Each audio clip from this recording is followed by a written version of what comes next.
Hey there, my name's Joe Keyport, and you're listening to the Ear Coffee Podcast.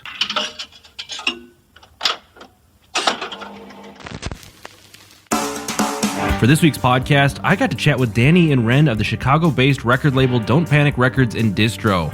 I've been a huge fan of the label since discovering Ren's band Dirty Junk back in 2019. This year, Don't Panic is celebrating their 10-year anniversary, and they were wonderful enough to sit down and chat about the label's history, kind of give me a peek behind the scenes on what a punk nonprofit record label looks like. I've wanted to talk to Don't Panic for a long time, so this conversation was definitely a check off of my podcast bucket list. It's Danny and Ren of Don't Panic Records, and it's all right here on the Ear Coffee Podcast. How's it going? Good. Thanks for having us on here.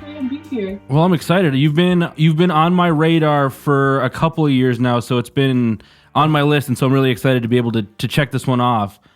I know I've definitely sent you a couple of tapes, maybe some records before. And yeah, excited to do the podcast.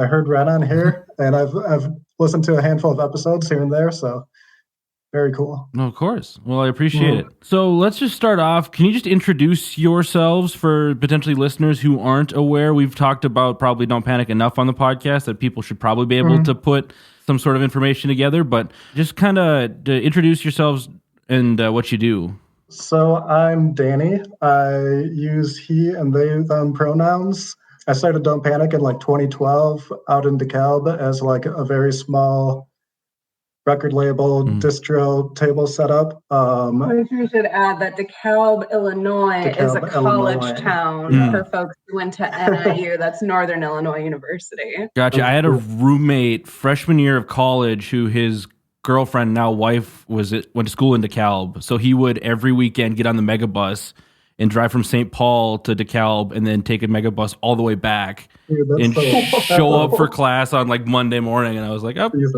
People don't even do that from Chicago. Yeah, there's not a lot of crossover in those scenes. No. Yeah. But yeah, I started the label 10 years ago. I'm still doing it. I play in the band Nude Model, and I play in a band called Ratchasm with Ren. Yeah, I also play in that band. My name is Ren. I use she, her pronouns.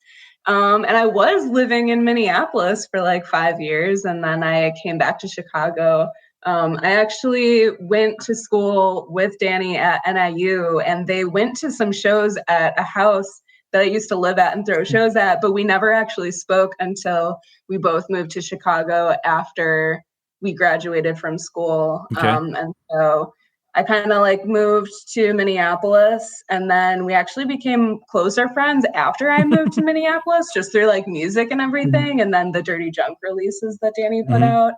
And then I was kind of helping Danny out for a little bit here and there. And then when I moved back to Chicago, they were like, hey, do you want to do this?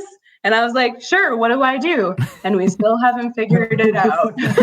Fair. I'm still figuring out how to run a record label myself. So yeah. You don't have official titles like head of A&R or something, They change every week. It's fair. It really depends on who gets canceled that week. So. We do have an ongoing thing where we cancel each other each week, which we haven't done that in a while. So I guess we've been on good behavior. Yeah, which is why we're both able to do this interview with you. No one's canceled currently. Yeah. Okay, well that's good. That's good. We'll hopefully that keeps long enough that people can listen to it before we pull it down. Sorry, Joe, we're both canceled. We can't publish the episode this week. I've been asking bands, and since you're not specifically a band, even though you make music outside of the label, how do you describe the thing you do to people? When people go, oh, you do X, Y, or Z, you run Don't Panic. How do you describe Don't Panic to just the everyday person, whether it's a family member trying to make conversation at a holiday, or it's someone, a coworker at your job? What's that log line, that one sentence you try to use to make the conversation keep going? And yeah. I'd say this to try and make the conversation stop. Or stop, move on to a different topic. Yeah. I feel like this has gotten from a long, passionate description to a quick 2 words of yeah. We provide what do we do? We provide distribution, promotion, and we like help bands out with like figuring out what they're doing. That sounds weird when I say like that, but we like kind of mentor the bands that we work with to some extent, depending on the band. But yeah, like basically we work with local musicians to like help with like project management and like pressing physical copies and doing digital distribution and promotion for whatever releases they have in the works. So like anything from an EP to a single to a full length, pressing it on cassettes, CDs, vinyl, and doing like a full distribution online to Spotify and Bandcamp and all stuff like that. Yeah, that's the rundown. That's like the quick to the elevator pitch, I guess. Yeah, the elevator. Yeah. So you do it all. You because you go beyond just like I will help you press a couple of tapes and put online. You do everything, or at least assist with everything. Yeah, pretty much. Yeah, everything like once it's recorded. Okay. So I've never like helped a band record. That's above my pay grade. Doing like artwork, that's above my pay grade. But really, I like to have like the bands do that themselves, and that should be something that I think should be left to them to control and express themselves with. Okay. So kind of before you kind of touched on how Don't Panic, started 10 years ago. And that's part of the reason why we're chatting now is such a cool anniversary is this year. Yeah. I do want to like get a little before Don't Panic became a thing. Talk to me about because you were playing in bands. I found one interview you did in like 2019. So like you were Danny, you were playing in bands and you were kind of in the DeKalb scene, which kind of led you to starting Don't Panic, It's a Distro. So like what were you doing that made you like, what was your history with music and what were you doing before you became involved in more of the administrative and the kind of the behind the scenes side, if you will? That's it. Yeah, I love that you put it that way because I also I work in fundraising and my other life. So like I'm also on the admin side there. So like I'm always like doing something on the back end. That's always like lots of spreadsheets going on. Yeah, exactly. But yeah, pretty much like I picked up guitar when I was like 12 years old and didn't start playing in any bands until I was in college, going to Northern Illinois University out in DeKalb, as we said. But like before then, I was involved in like my music scene out in the suburbs. I'm from Lake Zurich, Illinois, and just like have been going to shows since me and my friends could start driving ourselves to them, pretty much. So like always like had that like want and like desire to get involved in the scene and the community. So that's like where like that came from. The foundation of like Don't Panic started because me and some friends out in DeKalb like started putting together a compilation of all the local bands out there. And we were like, this is a cool project that like no one's done. I had just graduated. I didn't have like a full-time job at the time. I was like, I'll project manage this. I'll put it together. I'll get all the bands together on it and I'll press it. And like going through that kind of made me be like, well, maybe we could have like a label to put this out on. And so like that led to me starting it. At the same time, like my band at the time, the Stockyards, we had already put out a 7-inch and did that ourselves. So we were talking about starting up a label at that point too, because we had pitched it to a couple local labels and didn't really get much feedback. Okay. So we were like, as many bands do, or as I think as like many bands like start up their own labels because of that. Like, and yeah, then also like we were going to go on tour to support that EP. I wanted to like bring a bunch of music with me from DeKalb out on the road and like bring it out to those scenes that we're going to play to. And like it just, I had like a little shoebox of local CDs and stuff from all these like local bands that like it. Yeah. So yeah, that's like where it started. Like the distro came from that idea, and like the label came from the comp, and like putting out the Stockyard 7-inch ourselves, and yeah, it was like all of that just kind of coalesced into starting up the label. Okay, so was there a whole, like you mentioned, you had like with the Stockyards, you were kind of shopped around the 7-inch you had made. So you saw kind of a hole within your own scene for like trying to fill that, or was that more just like like you said, you wanted to put something behind what you were working on, kind of give something beyond just, you can email me at yahoo.com, your own band name kind of a situation? Yeah, I think like there definitely was like room for it in the DeKalb scene when I started the label. Like it was like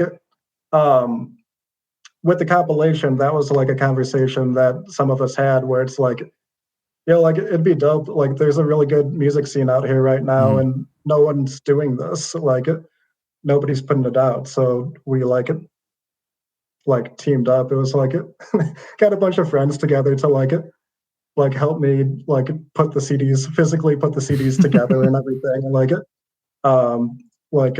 Mike Miller did the artwork for it. And he's like this amazing like artist out there that still does like a lot of like grind artwork for he's done art for like Bong Ripper and I see it randomly. Yeah. I can't name it off the top of my head, but I see it randomly. I'm like, that's Mike Miller. Nice. Yeah. But yeah, so like we put out this our compilation, and it was DeKalb Brawl City, and yeah, that was our first official release. But yeah, we were also like pitching out to Chicago labels and just like, we were doing what I hate seeing bands do to Don't Panic now. Like just totally like going in the dark and like emailing people, not knowing how to navigate getting your music out there and promoting yourself. So that's also just been a learning process along the way. Gotcha. And so then with those first releases you put out as Don't Panic, were those primarily just kind of projects you were tied to yourself, or were you like going out and looking for like bands? I mean, you mentioned you had the Brawl City comp, which is a bunch of bands, but you mentioned like the Stockyards and the stuff you were in. Were those first couple releases just you, or? A lot of them, like, so it kind of started with me running this with my bandmates, Kevin and Cody. We like, it was like a group effort kind of in the beginning. We like followed up to DeKalb Brawl City with a compilation of like poetry, because we used to do like a lot of acoustic poetry nights out there, and did like Cody and one of our friends, Steve Duda, who's on that compilation, we're having a conversation about like, wouldn't it be cool if like people treated spoken word artists the same as like musicians? And like if we had that kind of like thing going on. So that led to us doing like a compilation for a bunch of like spoken word artists and poets. I mean, it was like a 4-way split. And yeah, we put that out to kind of represent the acoustic poetry nights that we were doing. That was like a community thing. It wasn't like our thing, but we did the release. We did a 7-inch split between Inflatable Best Friend in Kalamazoo, Michigan, and Bonganya I think they were from Madison. They both used to come through DeKalb like a ton. So like it made sense to put a split out for them. And then a couple of them were like the Cheap Dates, which was my band that like grew out of the Stockyards. that kind of just like kept the label afloat for a little bit. Where it's like I moved to Chicago in like 2014 and was like, I don't know what I'm doing out here. I don't know how to get involved in the music scene. So it was like kind of just finding my footing out here, doing our own releases, and gotcha. Yeah. So then in that, you were kind enough to send me a little history blurb on the label.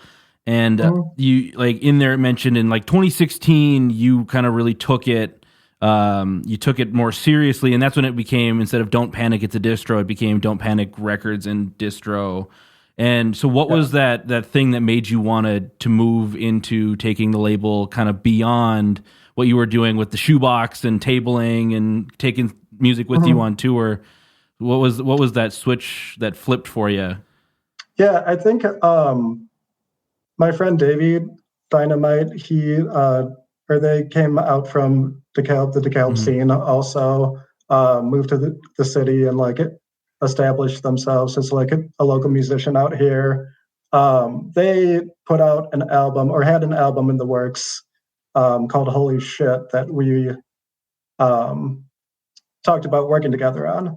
So like, I think hearing the demos for that album, I was like, this needs to be like a label, not just doing like little projects here and there. This needs to be like a concerted effort.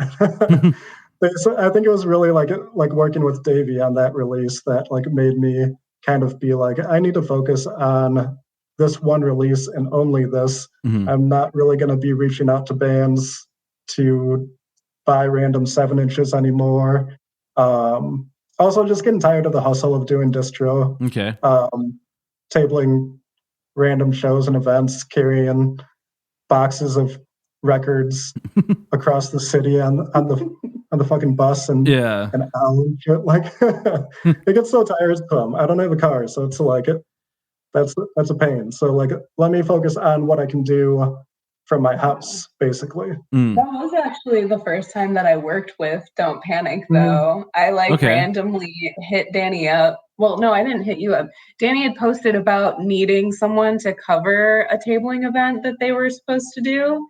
And I for whatever fucking reason was like, I'll do that, even though I don't really know you that well and have no idea what I'm doing. But I was just trying to make friends. And so I wound up doing that one time, and it was hard. It was really hard and awkward, but no regrets. It's like, I just met you. Here's all these records. Can you sell them for me? I'm trusting you with my livelihood currently. Yeah, I'm like, okay, this is cool. I don't think I even actually spoke to you. I think I picked them up from your brother, Phil. Yeah. It was funny. Okay. That kind of leads into my next question a little bit then, Ren, because you mentioned that you kind of reached out to Table and just to try to get out there. And you earlier in the episode, you mentioned that you went to school together and kind of knew each other, but didn't really get close until you both moved to Chicago. So were you peripherally aware of Don't Panic, in what they're working, or was it just more kind of like what really made you want to get involved, with the label? I think no offense, was not aware of it until I saw Danny post that random thing. And I feel like even Danny as a person, I knew who they were vaguely. But I more or less was just I had just gotten out of a really abusive relationship with someone who actively was isolating me. And so Danny and the whole crew that they hung out with, I was actually close to their bandmate Kevin before I was I even knew Danny. And that's kind of how I was introduced to that group. But they were all just really kind. And I was like, this seems like a good way of kind of finding a community after being completely cut off, because being part of, DIY scene in DeKalb was really important to me, and in Chicago was really important to me. And those were things that I got cut off from because of that relationship. So to be honest, Danny's just a really safe person. And I was just like, oh, these are people that are interested in the same things that I am. And then I was just kind of it wasn't until I started playing in Dirty Junk and started playing shows in Chicago as a touring musician that I actually even identified as a musician or like fully part of the community, because before then I was just like, I'm a fan, like I hang out, I like host shows, I watch bands, but I'm not really involved. And so I think like having my own band and then like Danny approaching me to work together with that band made me feel like, this sounds kind of stupid, but it made me feel like a valid musician and a valid member of the community. So yeah. Well, it's one of those things when someone who has some sort of standing or outside of like recognizes the art you make, it means like someone actually notices and cares. Kind of creates that community that gives back, you know? Yeah, absolutely. It's funny to hear you say, because I also feel like when you say that, I'm like, I feel validated as like a label too.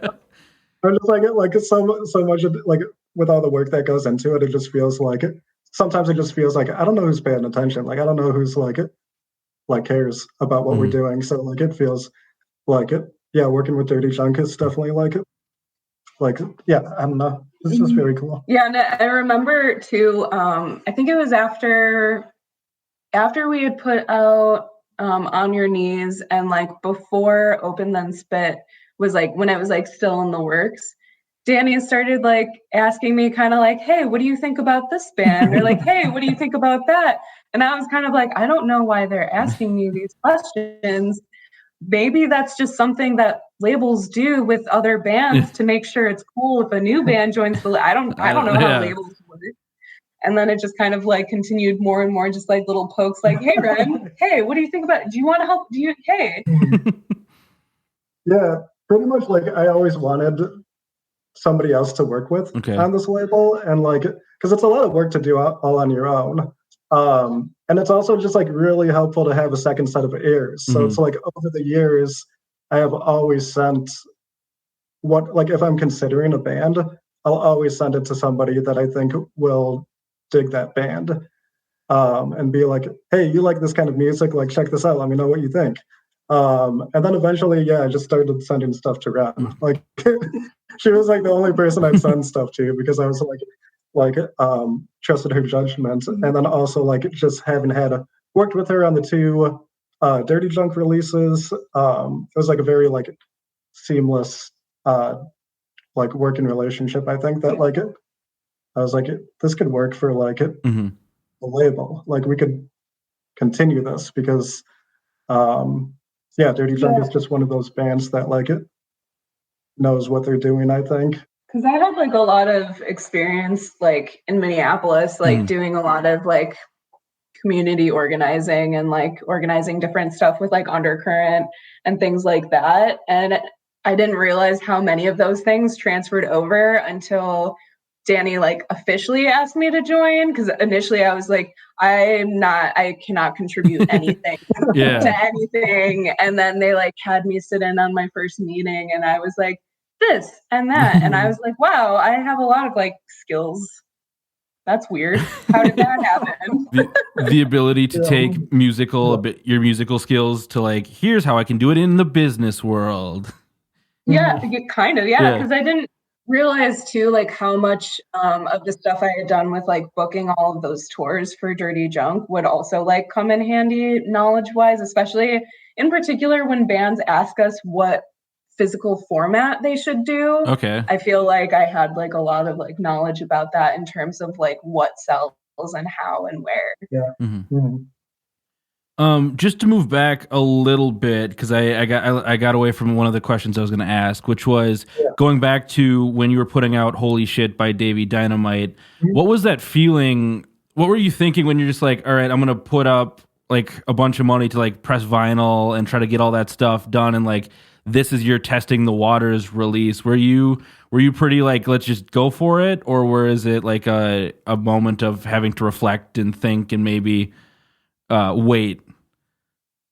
With that release, I think I had so much confidence in Davey that like, because like we like at this point it feels like we grew up together, but like we met in our early 20s, so we were like playing music together in DeKalb, and like just seeing how people interact like during like while Davey's playing, and like respond to their set and their music, and talk about like what like their recorded output and all of that. Like people are like very like endearing of Davey. I'm very I find them very endearing as well. Like meet Davey and not just like except for that one person they punched. Oh. Yeah. You might be punched by Davey Dynamite if you're a dick. Yeah. You gotta be a pretty big dick for that. Oh. It's a good benchmark to right. God, I wonder. Okay. Yeah, he was like the kind of person that you're just like, yes, of course. Yeah. So they also came on that tour that I like started the label Up Around too. So also seeing like them play to different crowds in different cities and different scenes, seeing them shift to play in Chicago more, and like coming out to Chicago shows and being like, whoa, like they have like the same draw in Chicago as they do in DeKalb. That's crazy. And yeah, so like hearing, holy shit. For a while, I think I was just telling Davey, like, your next release, like, let's just put it out on vinyl, like, without even hearing it. And like, by the time it came out, I had heard all the songs live, and yeah, that one I actually like put down like my own money for. Okay. It was completely like just funded by me. Like the record itself, like Davey did all the recording and all that. But yeah, like the pressing itself and everything, and like we pressed 300 copies of it, and like sold 100 on the pre-order, and then sold out on the rest, like over the next year or two. So yeah, it was like just around that. Like I was like, well, let's do more records and let's do just more releases. It just builds up into, well, we got the money to do this, we got the money, and suddenly a room in your house is full of cassette tapes and records. Exactly, yeah. So then moving forward, and this is jumping forward in questions here for me. When working with a band, are you like looking to curate any sort of sound for Don't Panic, or do you think Don't Panic has a sound? Because I know, Danny, you said you and Ren talk a lot back and forth about verifying when submissions and thinking what to work next. Is that a big part of how you choose to work with the next release, or that band, or both? Obviously, both can answer since you. Yeah. You have something? I always have something to say. No, you go ahead. Yeah, no, there's no Don't Panic sound. Like how there's like a Fat Wreck sound or like an Epitaph sound. Yeah. Like we have no, or a Discord sound. There's no sound to the label. Like everything's so. That's what I like about it. Because it a lot of the times has a lot more to do with like the personal connection that we have. And that's not to say that it has to be people that we know well, but it's literally like the vibe. I don't know how to explain that. It's like basically you have to be somebody that I want to work with and that I want to spend time with and talk to on a regular basis to get this project done. So like that's a big part of it. I think it feels really random, to be honest. Yeah, I think like because for a while I toyed around with the idea of like honing in on a specific like genre or subgenre of punk, but really it's just anyone that like is somehow connected to punk, is like somehow influenced by punk. They really just have to be like a part of the community. I think that's a big part of it for us at this point. Yeah, if you're in it to be like a like a rock star, and that's like all you care about, we're probably going to be like, no thanks. Yeah, we can pick up on that. Yeah. But yeah, I think like this year once we like took a look at like everything we have lined up, we kind of thought to ourselves like we need to rein it in a little bit because this is going like a little bit too. Things got a little crazy with the release schedule this year. Oh wow. Okay. And we're just like, how are we gonna have like this jazz band to put out an album right after we like work with this hardcore band? Like, how is that gonna? And then we have like the Human Errors that we just put out, which is like way more like 60s rock and country inspired. And it's like it's gonna work. It's gonna work. It'll make sense by the end of the year. To be honest, like if anybody's listening to this, or Joe, if you have feedback, like let us know what you think about like labels that have a sound or like that curate a certain type of band. Because for us, like we just work with the bands that we like. Okay. I feel like it's boring to like curate in that way and very limiting. I don't know. Yeah, because that's something I've asked. I mean, a couple of labels in the city, in the Twin Cities, which like formerly Heavy Meadow, which was run by Jeremy Warden, and then like because they always had like more of like an indie kind of vibe, and then I'm blanking, run by John. Brace Cove always had, always like and friends, I should say. It's not just John. Because there always leans a little more emo, and that's inspired. But even then, there's still a lot going on. And I think a big part of a label is just the knowledge that like the people behind it, the sticker, and what's going to be behind the sticker is always going to be good. Because like when because I think what's the big one? I haven't purchased anything from you recently, but Hostages. Like when the Hostages tape came out last year, like I was like, I always give something a listen no matter what it's going to be from.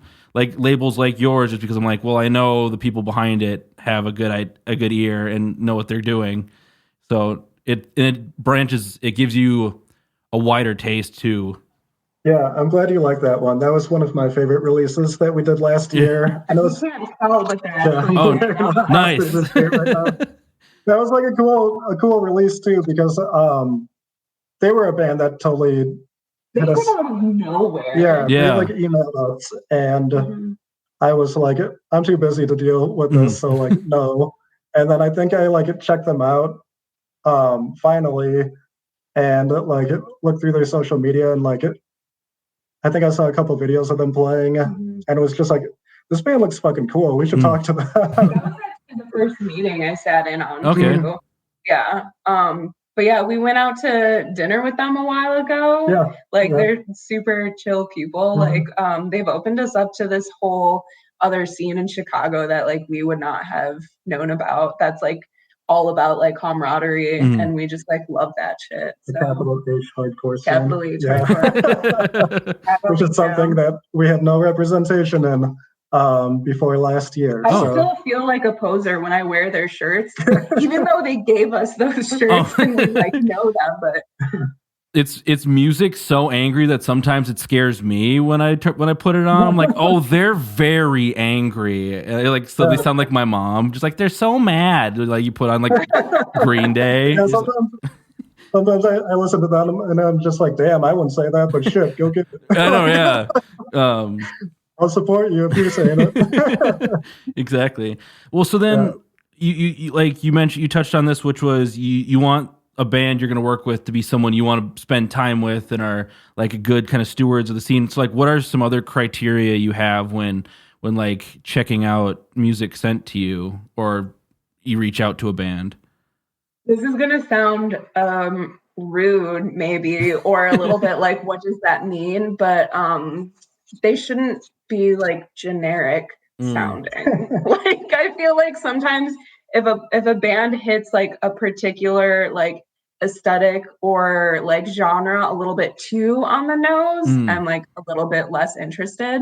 So like having bands like Keep that are super like creative and like have this like very like they've built their own world for themselves is like super interesting to me. Yeah, I think we've done a good job of like curating like a diverse group of like sounding bands and unique sounding bands. Because if all I can do is describe this as punk, like I'm not going to be into it because that sounds boring to me. I think. Yeah. What else? We have to agree with your politics. If your politics suck, we don't want to work with you. And if you don't take a stance on politically, we don't want to work with you. Pretty much. So yeah, if you're not using your voice or your platform to like say some shit, you don't have to be doing that all the time. But like, we certainly don't. Yeah, you have to have like some. Well, punk is an inherently political genre of music, so just to like be all for the party is a little lame. Yeah, yeah. I don't know like why people like apolitical punk, or like I guess because they're lazy and like it can't. Yeah, I don't know. They're cowards. Cowards, yeah. Cowards. Think that politics need to stay out of punk. Yeah, that's. These are the conversations that we have when we're scrolling through emails. Yeah, we'll check out all of your social media if you like come to us. You kind of like hinted on this earlier again, which was there are ways you like to be like addressed when like people come to you. What are like how do you what do you look for when a band is reaching out? Like what do you like in like that package? Not just like a cold email with like, here's, hey, insert label, check this out, you know? Yeah, if you don't know us and you want to send us music, the best way to get us to actually consider putting up your release is to not hit us up until like wait till it's all recorded. Like have it done, basically. I think have it doesn't need to be like mastered necessarily or even mixed, but like it's easier for us to know like if we want to work with you, if we know what the release itself actually sounds like, because a lot of people will give us links to like previous releases and that's cool, but like we don't actually know what you're pitching to us. Yeah. Or like just sending us like raw demos, like that's hard to go off of. If I know you and you're sending me that, or like I ask you to send that, then like hell yeah, like I want to listen to it. But if this is a band I've never heard of, like I don't want to go off of that. Yeah. The other side of that though is if you have everything completely done and you're like, this is gonna release in 2 months, can you do it? Like we cannot. Yeah, one time a band like hit me up like about a release that was coming out in a week or something like that, or like it might have even been less, and I was like, my dude, like you need to give me more time. Well, yeah, you like be flexible with your release schedule. I think the better you are at promoting yourself, also like it, the more seriously we'll take it. Yeah. If you have like any kind of press package together or like description of like what you're doing with this album and like what your vision of the album is, if you have the album art done, if you can send no, never mind. I was gonna say some lyrics, but that's a little far. Yeah. But give us like an overview about what the album's about, you know? Yeah. Okay. Does location matter? Because a lot of what I see you all put out is very much Chicago or Chicago adjacent, outside of a couple releases. Like the Muslims, I think, are from where they Durham, North Carolina, and stuff like that. Do you prioritize being hyper local to the scene over maybe something more national? Yeah, I've gone like it. I think at this point, I'm really only interested in like working with like Chicago bands and like the surrounding area, like it. I feel like if it's Minneapolis, that's different. Yeah, I think because like we have ties to Minneapolis. Yeah, I think like there was a while where I was trying to find my footing for the label and like what the identity was going to be, and I think like my mind just works on a very like local level. Like for years, I lived like a block away from the community center that I worked at. So like that's just like the way. We're a very like community oriented label like itself. Like this year, we're really hoping to do more in line with like being involved with local community organizations and like being able to promote those like through shows when we're like able to have shows again. So I think just from that point of view. Okay. Yeah, I think like, yeah, working with like Dirty Junk made sense because I already knew Ren. I liked their music. I knew that they were going to be coming through Chicago regularly. And then like Ace also plays in Optimal Crime, so they hit me up about doing that release, and so that made sense, and that was cool. I would work with more Minneapolis bands for sure, but like right now, especially with like the pandemic, it kind of makes sense just to like work within Chicago. The Muslims, that was like an amazing release, one of my favorite like releases that I've been involved in. What about World Inferno? Oh, World Inferno. Wild. Oh my God, those are two. Okay, so New York, right? Yeah. Well, so the thing about the Muslims is that like I was already like I had gotten into their first album like a month before they hit me up. So like I was like we only recently found that out. I guess I think I told them that I was a fan when I first talked to Kadir, but yeah, like so I was already a fan of that band, and then I got an email like out of the blue from them, and I was like, we talked on the phone for like an hour, and like the first like 40 minutes of the conversation was us just like shooting the shit and then talking about the music. Like I was like, I'd get along with these people. This band is like just on the level as me. So yeah, the World Inferno is like hands down like my favorite band in the world. And that release just kind of worked out. So it's like when things like that happen, it's like it just kind of like makes sense. Like, okay, we'll do this. Like it's not Chicago, but like we're gonna roll with it. Well, you know, I always respect people who take care of their community because it's like it's so important. Like a part of DIY, DIT is like being able to take care of yourselves and be like your own network of, you know, support. Yeah, absolutely. Yeah, I think that's a very important aspect of it.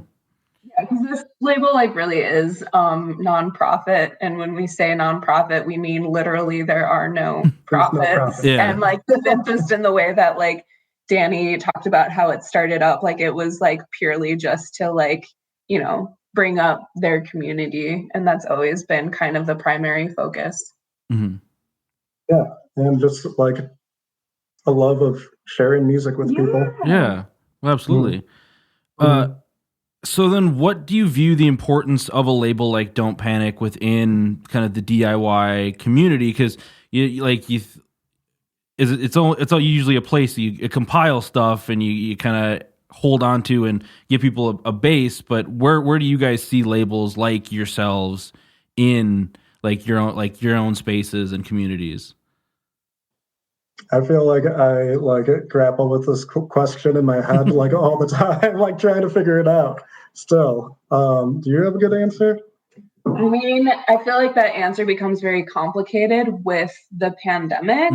But at the same time, it also makes it the obvious answer of like keeping ourselves together, because, you know, a lot of people have become disconnected because of the pandemic. A lot of people can't go out to shows. And I know for myself, like, and a lot of people I know, that was a really big blow. Like I completely stopped listening to music, and it was really hard for me to find new music. So connecting people with a label that is still putting out music lets people still find that, which can be extremely cathartic and therapeutic.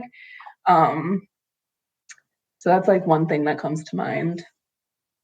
Yeah, I think it provides a sense of community, or at least I hope it does, within our scene. I like to think that like it makes me feel more connected on a personal level. I think about the fact that like our releases are very like all over the place. And so in a lot of ways that makes people aware of different like scenes and bands that they wouldn't have been aware of too, which like increases community because, you know, the clickiness is something that people always like talk about, like it's not a good time. For some people it's a good time, obviously they wouldn't exist, but yeah. Well, that's like one thing that I don't want the label to do is like ever feel like a clique, or like feel like I don't want it, like I don't want people to think that like we're above them because we like do this label and like we seem like we have it down and it's established or something like that. And like I don't want bands to seek us out because they want to like get ahead in the scene or something like that. Because that's not what we're about. I think it's like the bands that are like really just down to play music because they love playing music and sharing this sense of community together. Those are the people that we want to work with. And like looking through your catalog, your work goes beyond being just a gathering point for bands and artists, because you've like organized fundraisers for unions, like you did the IWW comps and stuff like that. What was kind of why something like that? For we kind of talked about how politics is a big part of like punk and being vocal with your platform, but like what was kind of the synthesis or the thing that made that you want to do that? I think I don't know. Maybe it's because I work in fundraising full time, so it's always like my mind is kind of like, well, how could we raise some money for like a cool organization that's like doing good work in Chicago? And like so we've done benefits for like Planned Parenthood and the Chicago Abortion Fund, for Asada's Daughters through my band Nude Model. The Chicago IWW. What's the defense fund? The defense fund. For like, I'm trying to look it up now, but I think, continue what you were going to say. We've done a lot of like fundraisers and benefits, never raising like a ton of money, but like just like being able to contribute a little bit through what we do, I think is important, and being able to spread the message of these organizations. Thorn. We haven't done anything with them yet, but we really want to do some fundraisers for them this year. But I think that like that's one of the things that like drew me to Don't Panic too, is because like that's stuff that I was doing in Minneapolis, and like even if the amount of money that we're raising to us like seems like a small amount, like when you hand it over to those organizations, it's like such a good feeling, because at the end of the day it's like not really about how much money, it's that you cared enough to do it. And I think like with something like the IWW, like people go hard for the IWW, you know, that's a community in itself, and it's like exciting for people. And I think especially with things like unions, like because that is still very much like stigmatized, it is a very scary thing to like stand up and be like, no, like this is, you know, what I stand for, and we're going to make this happen. Like that is very powerful in itself. I think like also I'd like to like encourage other folks to do things like that, and really consider why they're doing it, because that's something that we talk about. Like we don't want to like raise money for this organization to align ourselves with their cause. We want to do it in the most like the most beneficial way for them. So how can we form like partnerships with different people around the city? Because like with Thorn in particular, like they have a defense fund, and they specifically like are aimed at like helping trans folks, especially like Black and Indigenous trans folks. And something that we believe in a lot is like abolition of police and prisons. And you can't like do abolition work without also like bringing up your community. And so like making people aware of organizations like Thorn, who are actively working to help ourselves, like protect ourselves, so that we don't have to rely on institutions like the police, is something that like as a label, through the work we do can like both inspire people to do that and also just spread information. Okay.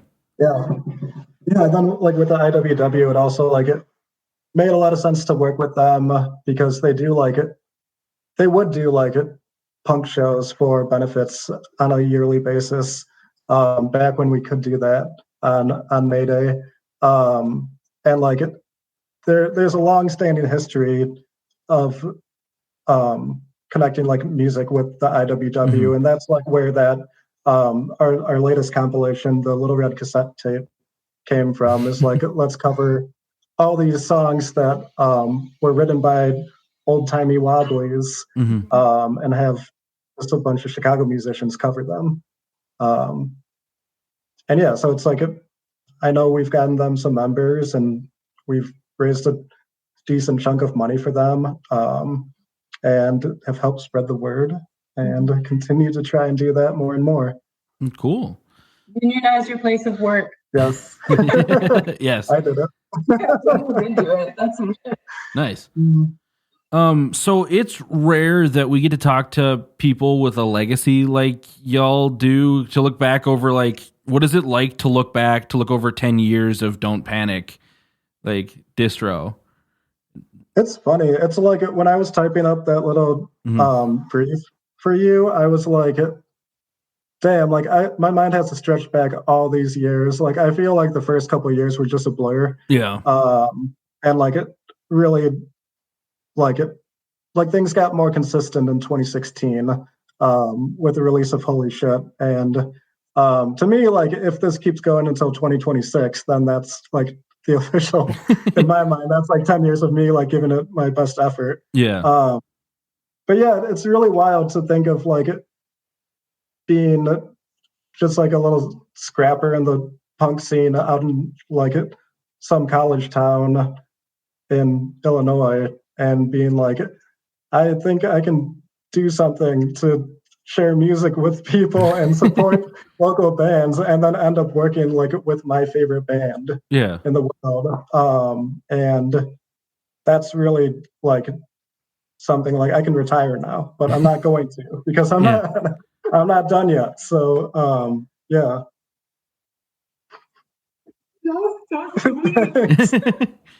Well, thinking, big picture to the next 10 years, what are some of the things you want to do, whether they seem a little too far-fetched at this moment, or are there like things you think about when you're looking for that, 2032? Oh my God. The 20-year anniversary? If we're doing this in 10 years, I need you to tell me to stop. That's actually like I don't know, like something I've been thinking about is, and I haven't even talked to Ren about this, but like how can I stop doing this? No, I really like the idea of doing a controlled ending instead of burning out, because it's a lot of work, and it's just like, I started this label when I was 23, I think, and yeah, that was 10 years ago. I was 23 at the time, and didn't have a full-time job or anything. So now I'm doing this after work and on weekends. But I would really love to see us, like, I think we've really hit a stride like last year since we started working together. So I would love to keep on doing that. And I would love to just kind of like at some point put out another compilation of local bands to end it on. Okay. And be like, look, this is all the bands that we think that you should follow. We're going to leave it in your hands now. Yeah. Bye. I think that would be a cool way. Like that's what I see. But we're going to keep on doing this for a while, I think, until we get to that point. But yeah. We don't really have any goals. Okay. No, yeah. I don't think we do, at least. I think to like keep having fun. Yeah, outside of what we're doing already, like it's been a blast. Yo, I'm so excited about like all the releases that we have coming up this year.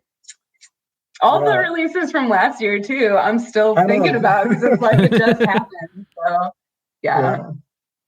It's just really cool. I think I'm just like looking forward to continuing to like expand our little family circle of like bands that we work with, and like getting to hang out with people and get to know people.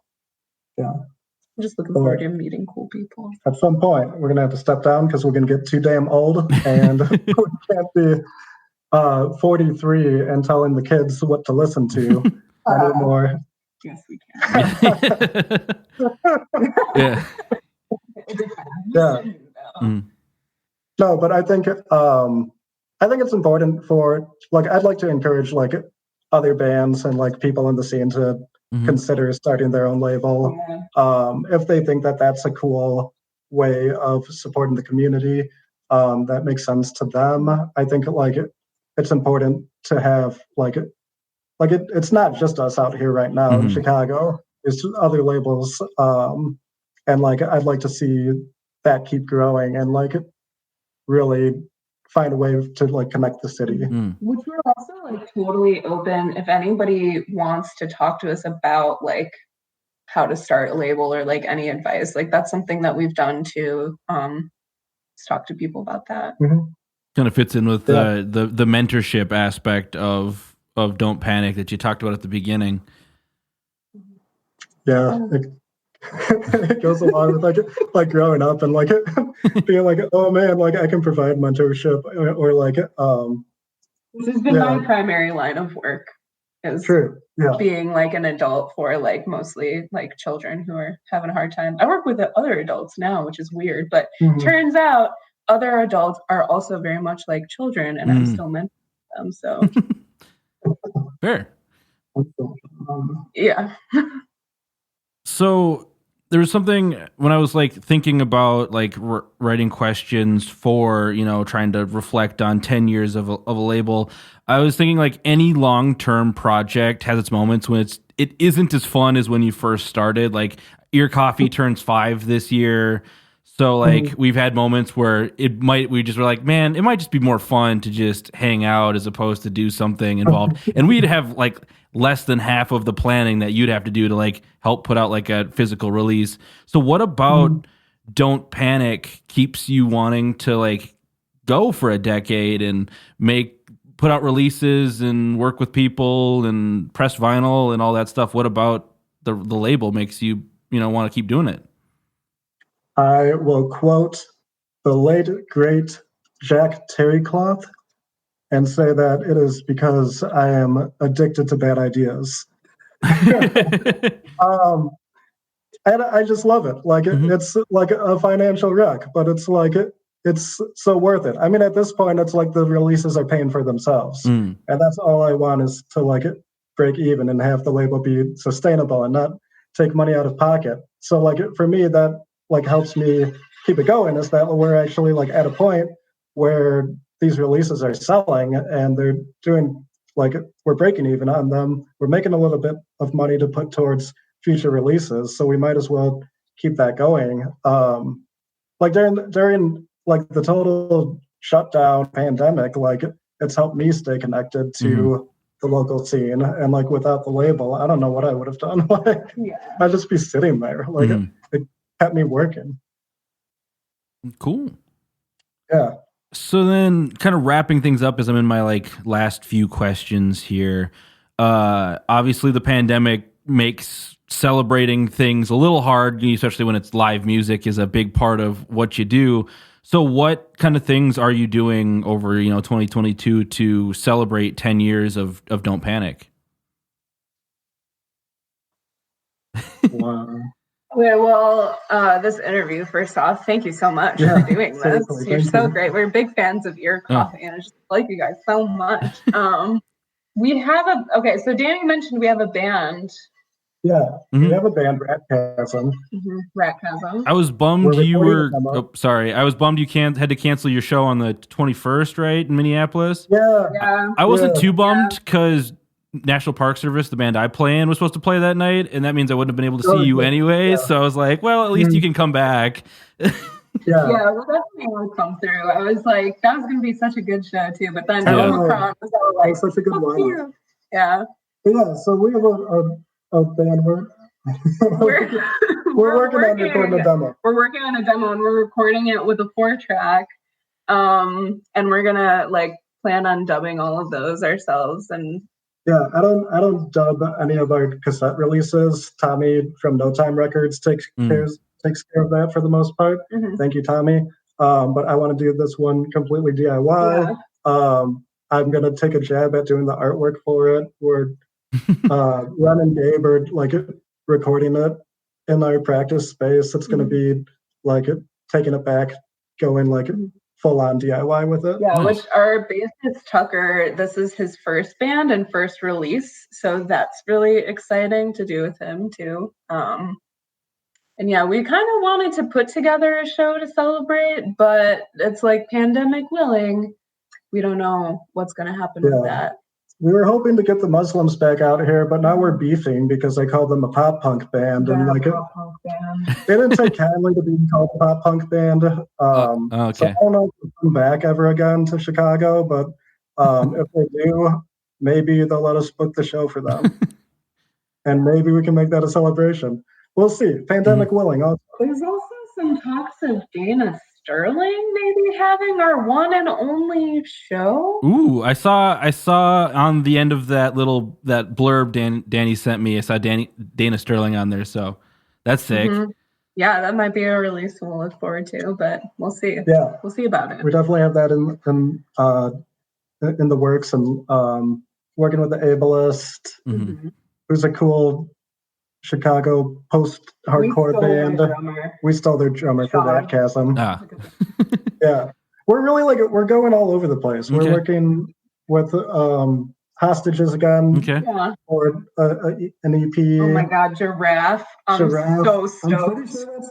They didn't actually. So this is the thing that happens a lot. If I have any advice for bands, make sure you let the label know that you're definitely releasing your album or whatever on the label, because sometimes people don't actually say yes, we're gonna do this with you guys. We just continue having meetings, and eventually we were all in agreement about everything. We're just okay, talk amongst yourselves. They're all like, yeah, let's do this. No, talk amongst yourselves and then let us know. And then they just sent us promo pics. So I think that's happening, and I'm really excited about it. Which is a good sign, because it's if things are gelling so well that you don't actually have to say yes, this is happening. Yeah. So that's cool. They're a jazz. I'm so excited. An experimental jazz they band. Got some noise in there. That incorporates noise and hip hop, and it's somewhat rooted in punk. Okay. So it's going to be a stretch for us, but it's going to be a really fun release. Who else do we got? I'm making a face because we have some maybes that I don't think I'm allowed to say. That's fair. True. We have some that are in the works. So, gotcha. But it's going to be a full year. Yeah, and of course we just put out Human Errors.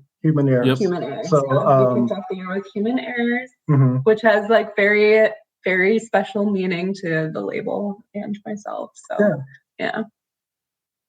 Well, cool. Everybody should stay tuned for that, because you got a ton of stuff coming out. Yeah. This is the most I think you've done, right? I think last year. I think we're trying to do about the same as we did last year, but with better planning. Yeah. Yeah. In advance from the beginning of the year. Gotcha. Well, where can people connect with Don't Panic online if they want to check out the releases you put out? Make sure they see all of the stuff you're working with, know when things are happening. Where can they find that? Yeah, Bandcamp is where all of our releases live. That's my favorite platform to use. It's still Don't Panic. It's a distro.bandcamp.com. Never changed it. All of our releases get sent out to Spotify. You can find them on there. We mostly use Instagram at Don't Panic Records to communicate with our friends, There's a supporters. tree on Instagram too. Danny recently deactivated their Facebook and may never return.